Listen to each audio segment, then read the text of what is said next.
Thank you for joining us for the very first of multiple sessions for Talk with Ty, our city manager listening sessions. You are the first group. We're so excited to have you today at the Smith Active Adult Center. City Manager Taiwo Jaiyeoba is looking forward to listening. That's the whole purpose of this meeting, so you have the opportunity to go to the microphone. Do not speak from your seat. We are broadcasting live on YouTube, so we want the benefit of the audience who is online to be able to hear what's going on in the room. So if you have a question or a comment, please take it to the microphone so that everyone will be able to hear you. We will turn it over now to the city manager. Thank you. Thank you so much, Carla. Good afternoon, everyone. It's good to be here, and I appreciate the opportunity. If you don't mind, I'll take my mask off just so you can hear me properly. Sometimes you wonder, what's this guy? Yes, I have my mic on saying, so hopefully this helps to bring clarity to what I am saying. But happy to be here. I know we're not just the only ones in the room. I know that there are some people who are also joining us online.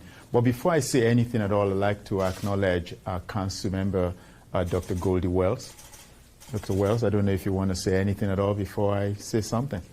Just welcome you, and I'm glad that all of you are here, but we welcome our new city manager, and I'm so glad you chose District 2 to be your first. I'm happy too. Thank you so much. So I started, of course, as you all know, on February 1st, and sometimes when you are new to a place, you've got all these ideas of the things that you like to see happen. My intention is not to create another Charlotte in North Carolina. One is enough. But we have an opportunity, though, to embrace what's uniquely Greensboro and to continue to advance that. And so when you have all these ideas and you have an executive team that's been working, over the last several years to get us to this place, and they have ideas as to how to move this city forward.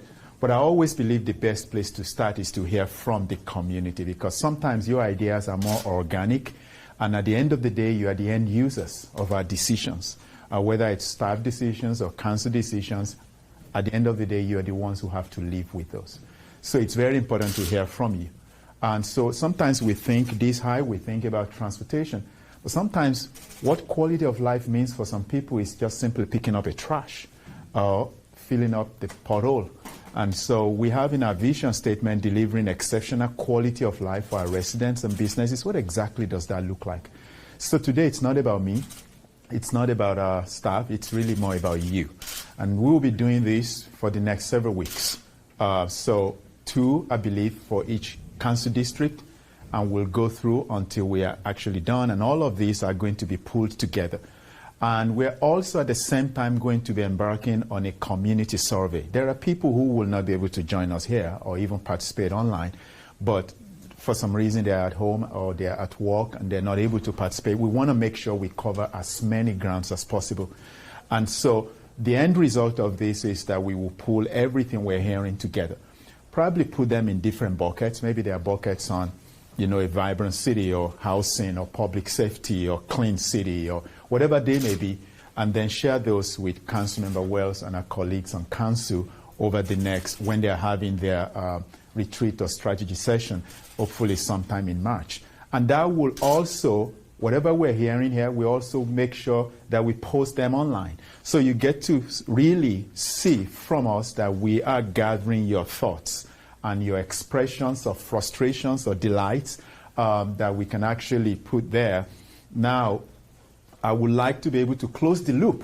So this is not just a one and done thing. So you may see us back in another 10 months or so, where we're actually saying, hey, we had this from you 8, 9, 10 months ago, and here is how we're tracking on what we're doing.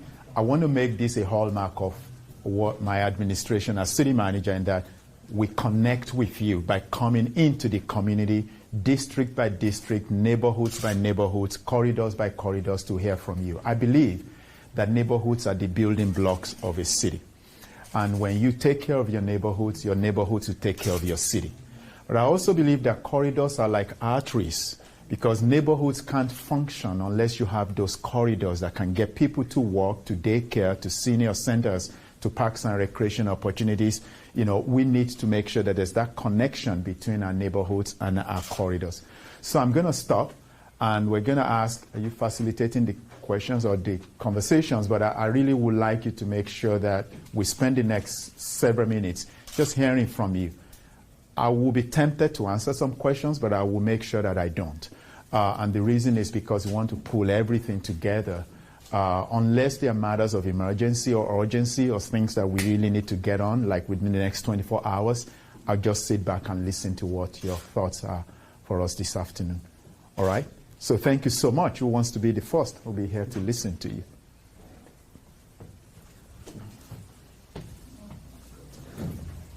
It's okay, actually. I'll stand.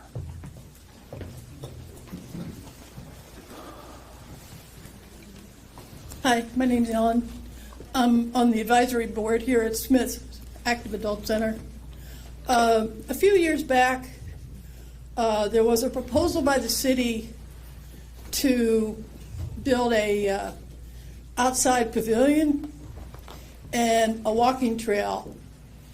And it didn't go through because it was opposed by the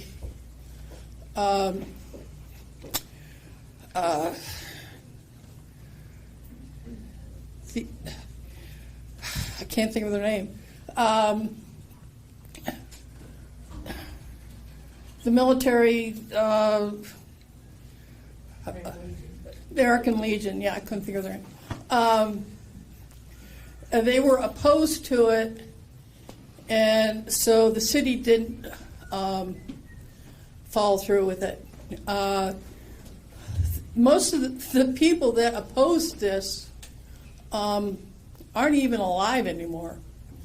And the benefits for the senior center to have this outdoor pavilion, especially, with the pandemic, where we could have more outdoor activities and, social activities outdoors, far outweigh the opposition for the opposition was because of a hot dog sale once a month. They wanted to be able to have access to the parking area. But the activities that would be utilized by this outdoor pavilion, I think, far outweigh a 1 month hot dog sales. And I have one other thing I think needs to seriously be addressed is cars on this street, most of them going from 16th Street towards 12th Street, are flying, absolutely flying down this road. I mean, I've seen cars going past here, going over 60 miles an hour. Somebody's going to get hurt.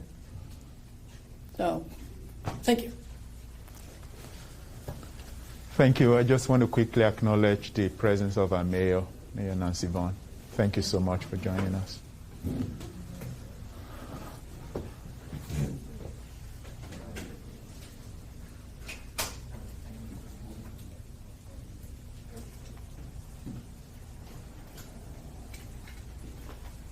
Good morning. My name is Philip Marsh. I'm a creative advocate for my community, which is East Greensboro. And I wanted to ask you a question, if possible. Read up on your history in Charlotte, which you've been a part of. And I saw that you were a part of the Black Lives Matter street art that took place in the city of Charlotte. And I wanted to ask, with regards to the creative community for Charlotte and what you had involvement with, what are some of the pluses and minuses that you come away from Charlotte that you feel that you can bring here to further assist our community as we really try to advocate and put a spotlight on the creative economy which is a very integral part of our community. Great, thank you. Shall I answer or wait? Shall I answer or wait? Okay, so thank you. Yes, that's one of the things that I felt is a major accomplishment for me, not just as a public servant, but also as a black man, especially post George Floyd incident, that I felt that we were going to support the creative community in Charlotte to actually do that. That's something that had not been done. When people think about Charlotte, they think about it as being a financial center. Unlike Greensboro, where arts, culture, and entertainment is actually at the forefront. So much more that the city has a chief creative economy officer, Ryan Deal. I think that's huge. And so one of the things that I said to Ryan is, how can Greensboro be the southeastern region capital of arts, entertainment, and culture for our country? Not just for the Triad, but southeastern USA. So when people think of Greensboro, they think of Tanja Center. They think of the street arts. They think of the different cultures that can actually bring people from different parts of the country to this place. So yes, it's a major part of, and you can't talk about arts, culture, and entertainment without talking about parks and recreation opportunities as well, because those two go together. So that's a major part of our priority as a city. Thank you. Thank you.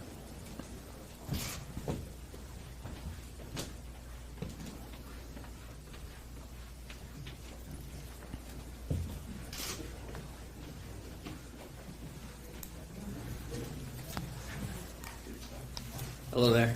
My name is Terrell. I am a community organizer here in the city, and just wanted to share some things that I have heard in some of my work that I think would be important for the city to try to better highlight. I noticed, looking at our 2040 city plan, a lot of it is focused on aesthetic, sustainability, economy, but it's not thinking of quality of life and what that looks for the people that currently live here, and thinking of folks that I've talked to, where they come from, communities that have experienced violence. Like, there's not a lot of resources available to them that help them process that violence. If they're a victim, there's no real things for trauma or grief. And also thinking of the living situations a lot of folks experience because of inadequate landlords, slumlords in a lot of cases, and how a lot of people feel powerless to do anything to better their conditions in their house for fear of losing their homes. And we have a shortage of affordable housing that is in the city. So really just curious on, as you're coming in, what mind frame are you coming in with in terms of the quality of life for the people that currently live in the city? How can we invest in communities that feel like they are not invested in, like here in East Greensboro, where I've been organizing the most?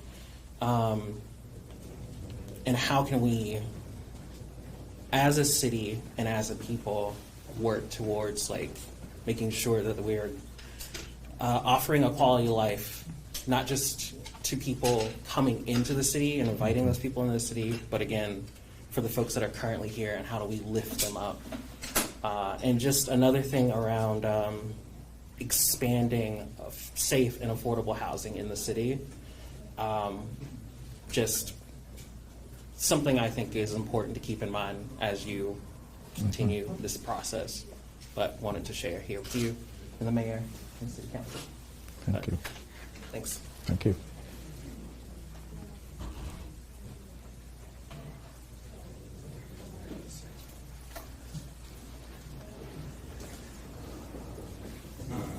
Hello, my name is Isa Abu Zuhayter. I'm one of the international leaders in this town. I'd like to welcome you to our town. Thank you. A diversified town as in nature. I hope we continue the dialogue between the international in Greensboro with all. Everybody always asks for some for them. But I'm asking as an understanding for our international community in this town. We're not asking for nothing, the international, but the understanding, and leave us alone. Let us do what we want to do with our businesses and everything else. And understand. Because you will hear in the future a lot of people that want us in their neighborhood. Not me, I mean some other people. They want to do business in the neighborhood, they are not welcome. I hope we will get a chance to discuss that in the future. And thank you very much and welcome. Thank you.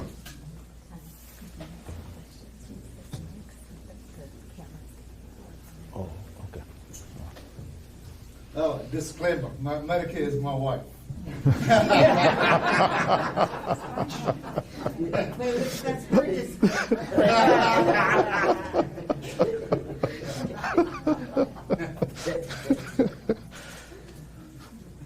Okay.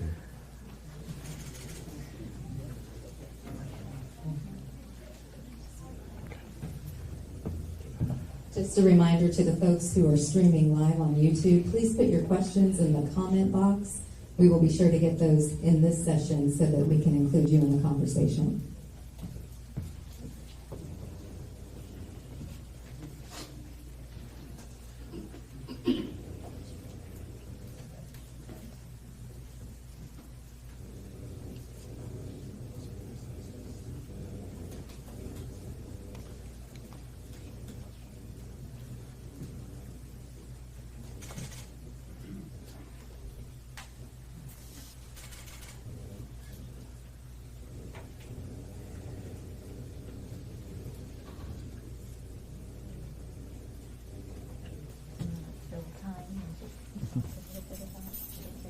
Okay.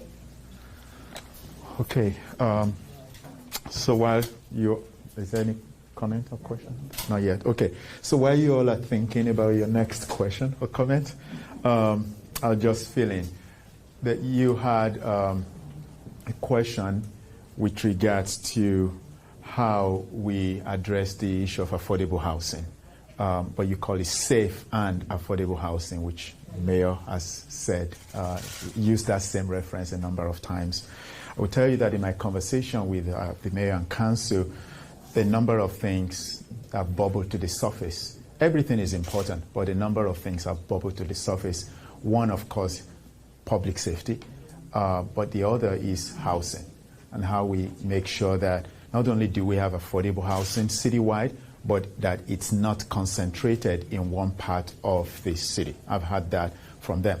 But I've also had from the mayor specifically about the complaints that our residents have with regards to trash on our city streets and corridors and how that's very important. There are also obviously about transportation. I think the question that someone posed to me earlier today is how do you create equity between East Greensboro and other parts of the community? And I said, one thing that I know is working in other parts of the country is that you use public transit to actually bridge the gap between where people live and where there are jobs, by making sure that you provide fast, frequent, reliable service. But in a city where people can actually get to where they can get to within 15 to 20 minutes, most people will tell you that if it's going to take me twice that amount of time to get to use the bus, I'd rather drive or call Uber. So it cannot just be that you use transit because of traffic congestion, but because it is convenient and it offers a choice for people. And it's got to be one that maybe when you sit on it, it has Wi-Fi. When you sit on it, you can actually text while someone else is driving you. Rather than having to drive yourself. And we have to start thinking about the notion of a trolley service that can connect places together. Those are the ways by which sometimes you create equity between neighborhoods and between different parts of the community. But also not just looking at housing on its own, but you're looking at housing within the context of jobs. For example, if you provide housing and there is child care services or facilities in the same place where there is housing, you actually lessen the burden of cost on those who live in that place. Most Americans today spend about 23% of their household income on public transportation. And some of them have to pay student loan. Some of them have to struggle with housing and fixing their vehicles. But if you provide public transportation as an option, then you provide more disposable income towards housing when you can provide option. So there are different ways. We're not there yet. Like I said, when I was coming in today and I was having a conversation with one of my colleagues, I said, this job is not a sprint, it's a marathon. We're not going to get there tomorrow. It's taking us years to get to this point. But the last 2, 3, 4 months have shown us that the work that our leaders have been doing for the last 10 years are paying off big time. And how can we build on those successes to make sure that it's not just people coming here from other places, but our residents who have endured and have supported our leaders for so long, they are not pushed out of their community simply because we're welcoming new people into our city. It's a fine balance that we have to dance to make sure that we protect our residents and our businesses while we continue to be that welcoming city that's welcoming people like myself from Charlotte, but also others who are coming from other parts of the country. The next several months will be huge for us too, as we continue to attract businesses and investments that are coming here, creating jobs for our residents. But as people like me come here, bring our families, we want to make sure that it doesn't create burdens on our residents who have been here for so long. So there's so many things that we can do in that space.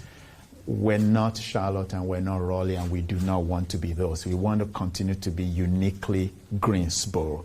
The things that have made us our city is what we need to continue to build on. So over the next several months and years, you're going to continue to see us working closely with our mayor and council to bring those things to fruition.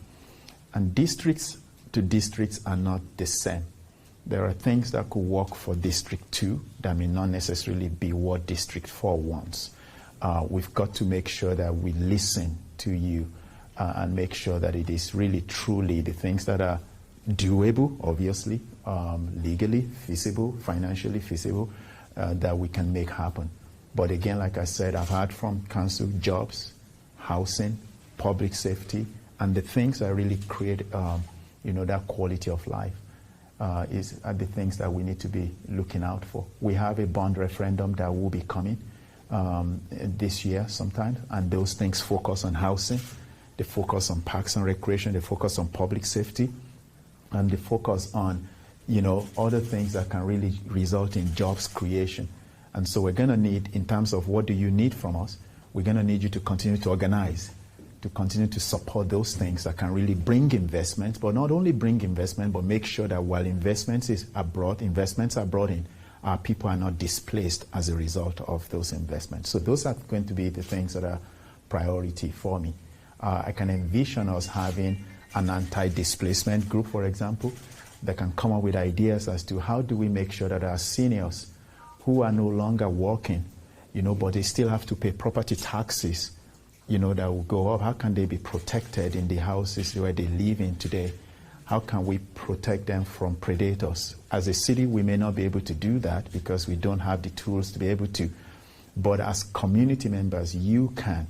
And so how can we educate what our residents can do to make sure that our seniors are kept in place, our people can age in place and stay in place and not have to be displaced simply because developments are happening all around us. So I don't know if that will result in some thoughts, but I just think I want to put that out there to address some of those thoughts. I think we have a question from YouTube. We've had some significant economic development announcements. How do you envision keeping the momentum going? That's always the challenge. It's one thing to attract, it's another thing to then maintain the momentum. I think in one of the recent news interviews, I said that I've come at the right time. And one of the things I meant by that is that we've done a lot of great work to get us to this point. One of my responsibilities is to make sure that we maintain that momentum. We've got 7 universities within a 134 or so square miles. That's roughly one college per 12 or 13 square miles.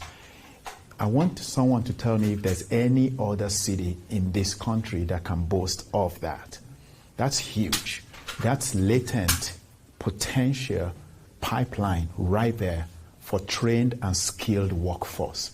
How can we tap that when people graduate from A&T, the largest HBCU, by the way, in the country, or they graduate from Guilford College or UNCG, they're not going to Atlanta to go to work. They're not going somewhere else, but they want to stay here.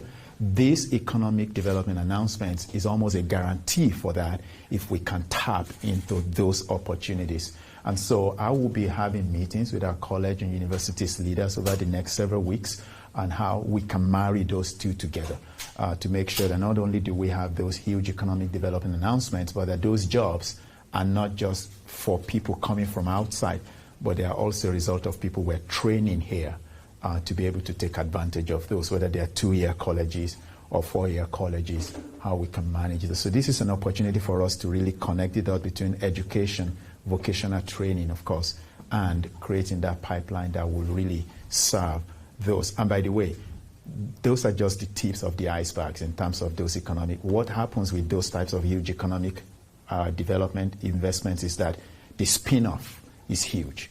So we want to be ready for that, even the ones that we're not aware of right now.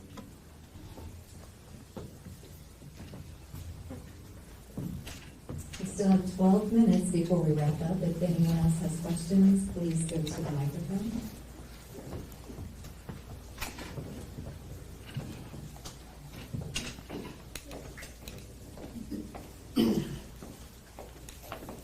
How you doing? My name is Gene Blackman. I reside in District 2, and I'd like to know how do you plan to address violence here in Greensboro, where in the past 4 or 5 years it has been steadily increasing? Okay, maybe if anybody else has any similar question, I can take it together. If anyone has any similar questions, he'll go ahead and answer all at once.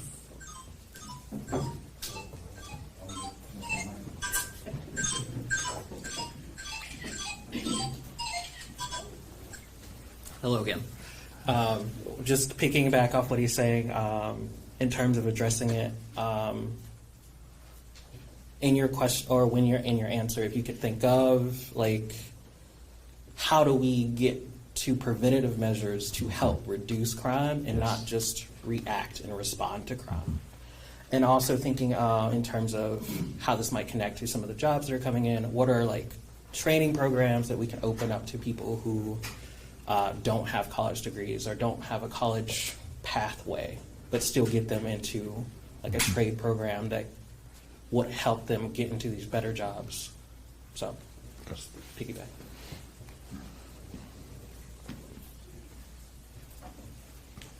Yeah, and that was going to be my second question as well. We do have an epidemic of gun violence in this community. I mean, it's spiraled out of proportion, out of control, and that's for a multitude of reasons. I know when you discussed the economic development that's came, into this area, we also must give credence to small business. Mm-hmm. Small business is the driving force of this community. When we look at that economic development announcements, there's maybe 2,000 jobs, 4,000 jobs from a regional approach.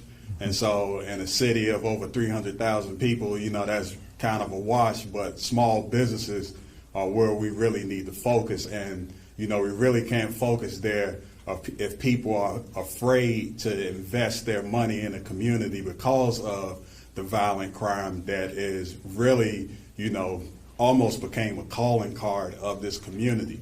And so that really leads me to, before you came here, there was a small business that was targeted in a police investigation. They had a CBD business, and that business was targeted. It was a minority business.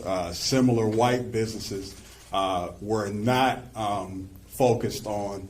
Ultimately, that business was brought up on charges which have since been dropped. And we ultimately need to talk about If we have a need for public safety staff, but that public safety is doing frivolous investigations on legal businesses, that tells me public safety has too much time on their hands. Because if they're not focusing on this violent crime, but they're going after legal businesses to prove a point or whatever that is, there needs to be a conversation after this mayor campaign with the county and the city of ultimately, do we really step into being a progressive community and decriminalizing marijuana?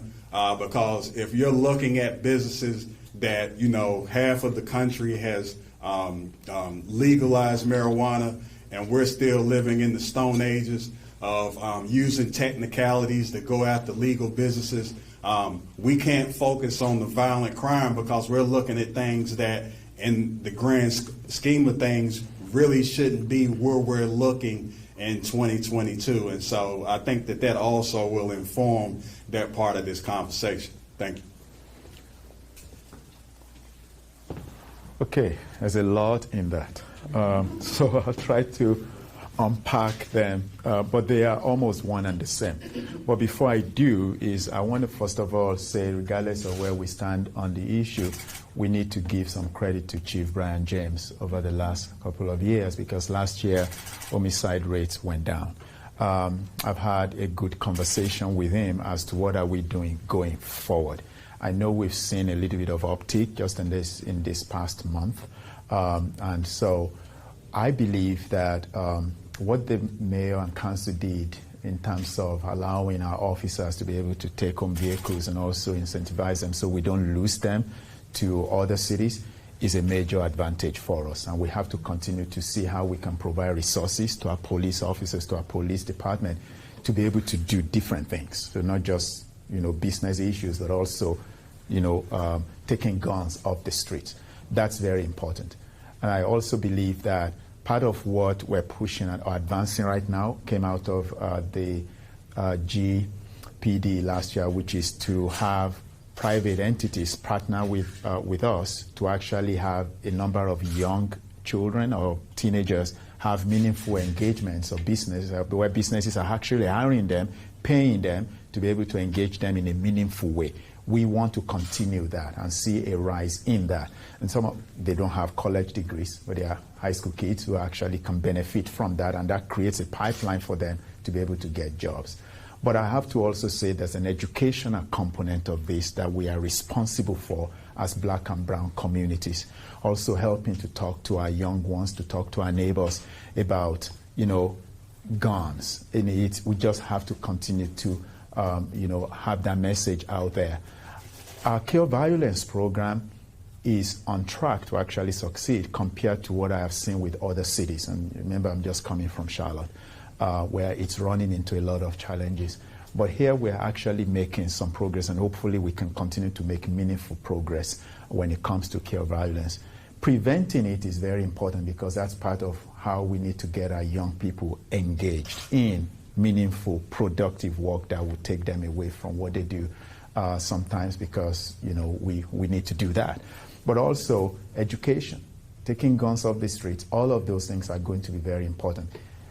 Curing crime or preventing crime is not a one and done thing. It's something we have to constantly put resources towards, whether they be financial resources or manpower. We need to get to a point where black and brown people don't feel they are being targeted by the very agency that should be protecting them. And I know that Chief and I have had a conversation about this, and he agrees with me completely on that. Community policing, where we go into the community to actually be able to help, you know, and really train some of our young people, black and brown, who also want to be part of the force, whether it's fire department or police department. That's also going on, and we're going to continue to champion that. We know that public safety is an issue, not just in Greensboro, frankly speaking, but nationally in urban areas. But how can we probably set a model as a city that can connect safety with jobs, with housing, with poverty? If we can connect some of those things together, it's going to really help us. And lastly, on the issue of jobs, I also believe in small businesses. And one of the things that I said that might be the outcome of this, and you probably just confirmed that for me, is that I would like us to see a department within the city that not only talks about economic development, but also small business development. And I think that when small businesses, they are organic, they are the things that make us who we are as a city. And so how can we make sure that mom and pop businesses, small retail businesses, believe that public service is also for them? And so over the next several weeks, you're going to see some evolution in terms of how we are reorganizing ourselves to make sure that small businesses become a focus of our economic development opportunities, while we're working with the chamber and with the region in attracting bigger businesses, but making sure that small businesses feel that this is a city where they can actually thrive and succeed as well. So I think we're almost there. I don't know if there's anything. Okay. Nothing more. 3 more. Okay, 3 minutes more. But I definitely want to make sure that this is not just the last opportunity. You can email, but we have a second one coming up tomorrow as well. And it's really about hearing from you again. But I think I wasn't planning to be answering questions, but it seems like that may be one thing that we can do to let you know that we're hearing. But if my answers are not adequate or sufficient, you can be very sure that we will review them with the subject matter experts to make sure that we adequately respond to some of these things going forward. Any comment or question? Yes, sir.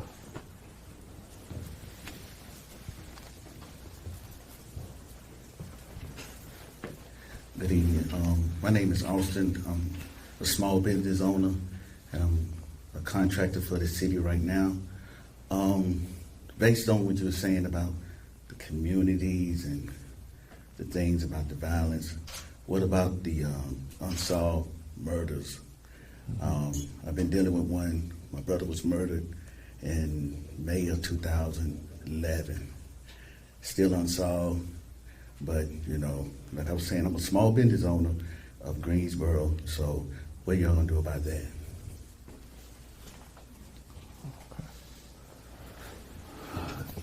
So thank you very much, and I totally and sincerely commiserate with you on that.